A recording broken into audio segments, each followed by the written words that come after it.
북핵과 미사일에 좀 국한해서 우리의 이제 대응 전력을 이야기한다면 우리 통상 이야기하는 삼축 체계라고 이야기하는 뭐 그 디펜스 체계, 그러니까 한국형 그 방어 체계도 있겠지만 그 한국형 방어 체계보다는 오히려 그 응징 보복이라든가 전략적 타격이 대단히 이제 효과적이라고 저는 생각을 해요. 그런 측면에서 이제 육군 같은 경우에는 육군 그 미사일 전략사령부에서 이야기하는 우리가 지대지 이 탄도미사일은 현무2라든가 또 순항미사일 이제 지대지 순항미사일은 현무3 같은 이런 것들로 되어 있는 육군 같은 경우에는 이제 그런 미사일이 대단히 이제 그 뭐랄까요 핵심적인 것이고요. 해군 같은 경우는 이지스 함정하고 그다음에 중형급 잠수함에서 발사되는 그 함대지 또는 잠대지 미사일, 그러니까 함정에서 발사해서 땅으로 날아가거나 잠수함에서 발사해서 땅의 어떤 전략적인 목표를,나 핵심 목표를 타격할 수 있는 또 미사일이 있고요. 그다음에 공군 같은 경우는 F-35죠. 가장 핵심적인 것들. 이제 F-35 같은 경우에는 이제 주로 그 킬체인 위주로 되어 있는 사전에 이제 공격 목표, 그러니까 미사일을 발사하기 전이라든가 어떤 사건이 벌어지기 전에 그것을 타격할 수 있는 우리가 소위 말하는 F-35A라고 하는 것이 가장 핵심적인 그 우리들의 어떤 뭐랄까요 북핵 문제라든가 미사일에 대응하는 그 전략 자산이라고 볼 수 있겠죠. 예. 일단 F-35가 갖고 있는 게 5세대라고 이야기하죠. 물론 이제 미국이 갖고 있는 거하고 좀 차이는 나지만 이게 이제 현재 우리가 40대 이제 벌써 이제 다 갖고 들어왔어요. 얼마 전에 이제 20대 추가하겠다고 이제 결정이 됐죠. 그러면 이제 조만간 우리가 이제 60대까지 늘어나는데요. 가장 큰 것은 이게 갖고 있는 성능 자체가 대단히 스텔스의 성능을 갖고 있으면서요. 정밀한 타격 기능이 있어요.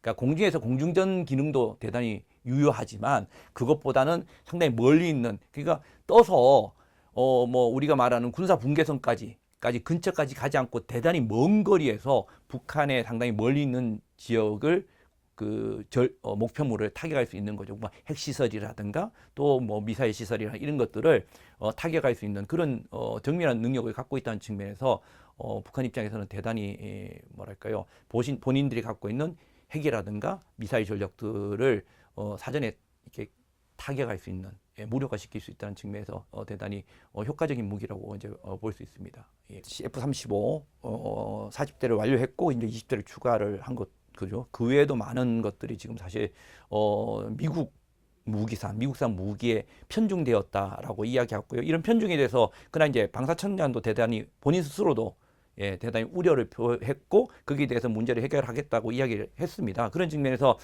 이것이 뭐 무기 자체가 편중됐다는 것은 어떻게 놓고 보면 여러모로 생각을 해봐야 될 것 같아요. 그러니까 너무 그 편중된 거에 대해서 잘 됐다 못됐다고 할 필요는 없어요. 왜냐하면 우리의 뭐랄까요 군 자체가 뭐 한미연합에 관련된 뭐 주한미군도 있고 한미연합 동맹에 관련된 문제도 있고 또 우리 군의 발전이라는 측면을 봤을 때 전반적으로 이렇게 역사를 봤을 때 대단히 뭐랄까 시스템적으로 또 미국의 무기 체계가 훨씬 더 어쩌면 효율적인 측면이 있어요. 그런데 이러한 것들이 현재적 측면에서 보면 분명히 그런 면이 있지만 조금 더 미래적 측면에서 보면 다른 측면이 있거든요. 그러니까 우리가 조금 더 그러니까 군사적인 측면에서 미국 측면에서 조금 뭐랄까요 좀 독자적인 어떤 모습을 가지고 하려고 하면 실질적으로 이런 어떤 미국 무기를 갖고 들어왔을 때 또 기술 이전이나 이런 측면이 분명히 존재해야 되는데 사실 이러한 것들이 미국 무기를 들여왔을 때 실제적으로 들여오는 조건으로 우리가 합의를 했음에도 불구하고 그런 것들이 안 지켜지고 결여된 경우가 너무 많았어요. 그러니까 쉽게 말하면 돈 줘서 미국한테 무기를 샀음에도 불구하고 미국이 처음에는 그렇게 약속을 했다가 무기에 대한 관련된 기술을 전수를 하지 않는 그런 경우가 많았기 때문에 어쨌든 그런 부분에 대해서 미국산 무기를 들여오는 것이 좋고 나쁨을 따라서 우리가 미래적으로 봤을 때 이런 것들의 단순한 무기에 대한 도입을 넘어서서 기술 이전까지를 확보할 수 있는 문제가 첫 번째고요. 두 번째는 그거를 넘어서는 게 뭐냐면 이번 정부의 윤석열 정부에서 한 공약 사항이 뭐냐면 사실 이 방위 사업의 어떤 해외 시장에 관련된 부분이 분명히 있거든요. 특히 한미에 관련된 부분이 있습니다. 정상회담에서 국방 상호 조달 협정이라는 게 있어요. 그거를 이제 대한 협의를 이제 시작하겠다 했어요. 이제 이것을 통해서 우리가 방산 시장에 들어갈 수 있는 어떤 뭐랄까요? 그 공간을 만드는 게 이제 시작이 된 거예요. 그러니까 이것이 이제 말로만 끝나는 것이 아니라 만약에 정말 우리가 방금 얘기했듯이 단순히 우리가 그 미국 무기를 가지고 들어온 것에 대한 해서 그 편중된 것에 대한 우려를만 표할 것이 아니라 또 그것을 해소하기 위해서는 미국 무기를 안 사는 게 해답이 아니에요. 사더라도 기술적인 측면과 또 이번 정부가 공약 상황을 거는 미국 방산 시장이라든가 국제시장 방산 시장을 확대시키는 문제에 대해서 미국과 조금 뭐랄까요? 협의를 진지하게 하고 뭔가 양보를 얻어낼 수 있는 그런 노력들이 같이 가야 되겠죠. 예. 그래야만 뭐 국민들을 설득하고 논리가 맞는 거죠. 2026년까지 우리가 이 상태로 가게 되면 70조의 국방비의 시대가 열립니다. 사실은 저는 이 금액의 문제가 아니라고 생각해요. 예. 과연 70조가 우리한테 평화를 만들어 줄 수 있을까? 저는 개인적으로 평화를 만드는 무기는 없다고 저는 생각하는 입장이에요. 그러니까 국민의 안전과 생명을 보호하는 어떤 뭐 보호하고 지켜주는 무기는 있을지 모르겠지만 실제로 평화를 진짜 지키고 평화를 만드는 무기는 저는 없다고 생각을 하거든요. 그런데도 불구하고 사실 국민과 생명과 안전을 보호하기 위해서 국익을 위해서 우리가 분명히 뭐랄까 필요한 무기는 있어요. 예, 존재를 합니다. 그런 측면에서 우리는 좀 대단히 뭐랄까 위협을 과대평가하는 것도 아니고 또 우리가 갖고 있는 능력을 과소평가해서도 안 돼요. 예, 오히려 객관적으로 평가하고 투명하게 그걸 통해서 우리가 당당히 무기를 필요한 무기들을 만들어가는 것이 사실은 어떻게 보면 그런 측면에서 서로 군간의 어떤 경쟁이라든가 또 한편으로 놓고 보면 이게 사실 엄청난 비용이 드는 게 누가 간단하게 물건 사는 거나 장난감 가지는 게 아니거든요. 예, 가지고 싶다고 다 가지는 게 아니에요, 사실. 그러니까 옆집 애가 그 장난감 갖고 논다고 나도 그 장난감 갖고 노는 거하고 다른 거거든요.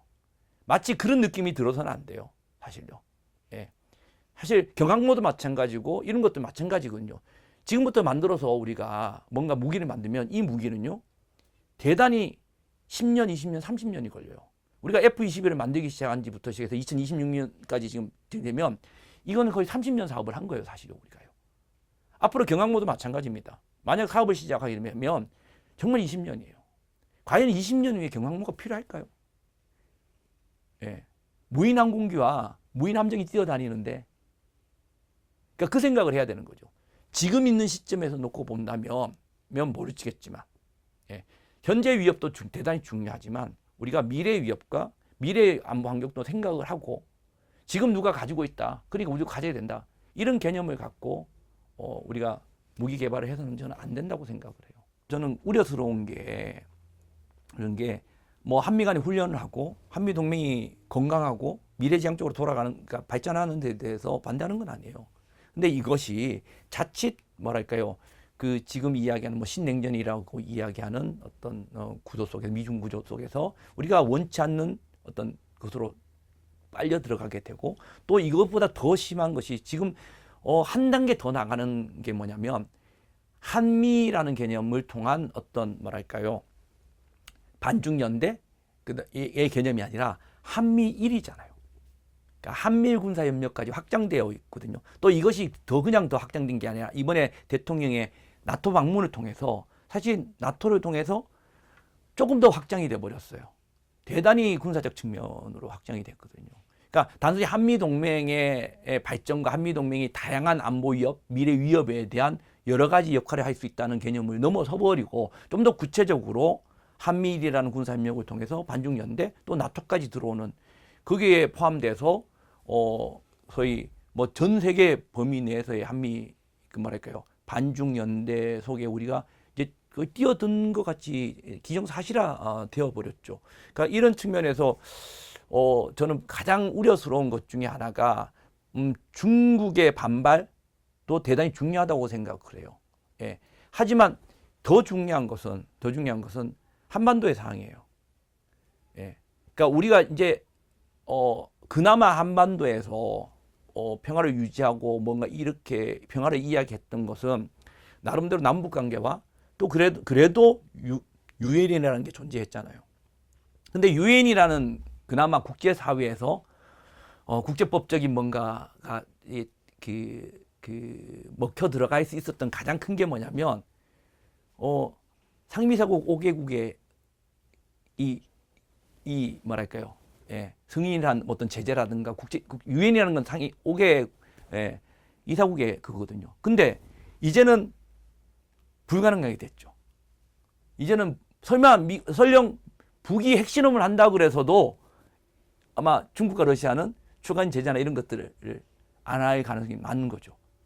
그러니까 명확하게 돼버린. 그러니까 어떻게 보면 이제는 미국이 나토라는 걸 갖고 또 우리가 그걸 뛰어든 상황에서 한반도 문제에서만큼은 유엔에서 뭔가 공통된 뭔가를 끄집어낼 수 없는 거예요. 예.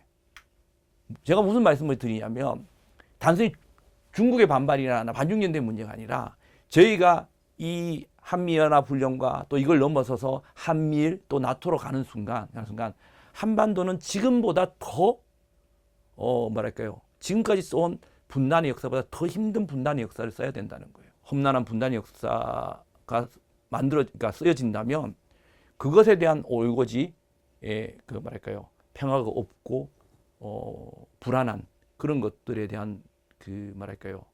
몫은 우리 국민이 받아야 되는 거죠, 사실요. 예. 그런 측면에서 가장 안타깝다고 저는 생각을 해요.